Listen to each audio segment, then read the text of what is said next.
சாந்தி. அவ்யக்த சமிகை 20 மே 2025। आप ब्राह्मणों जैसी रूहानी पर्सनालिटी सारे कल्प में और किसी की भी नहीं है, क्योंकि आप सबकी पर्सनालिटी बनाने वाला ऊंचे ते ऊंचा स्वयं परमात्मा है।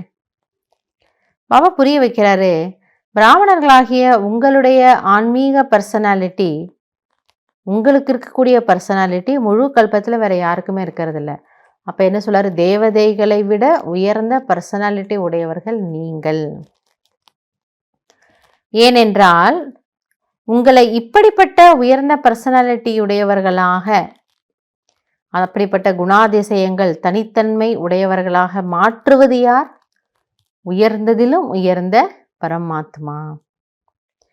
आपकी सबसे बड़े ते बड़ी पर्सनालिटी है स्वप्न व संकल्प में भी संपूर्ण प्यूरिटी।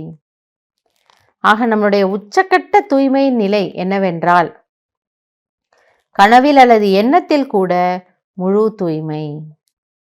இதுதான் நம்முடைய हाईएस्ट पर्सनालिटी। इस प्यूरिटी के साथ साथ चेहरे और चलन में रूहानियत की भी पर्सनालिटी है।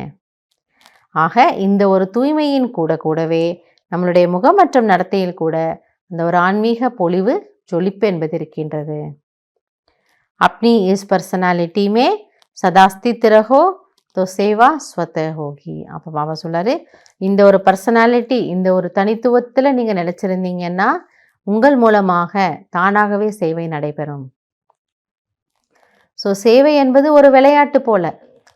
அப்போ அந்த விளையாட்டு நல்லா விளையாடலாமா? எப்பங்கிறாரு பாபா? அந்த ஆன்மீக பர்சனாலிட்டி, ராயல்ட்டி உங்களுக்குள்ள சுவாபாவிக் ரூபத்தில் வரும் பொழுது.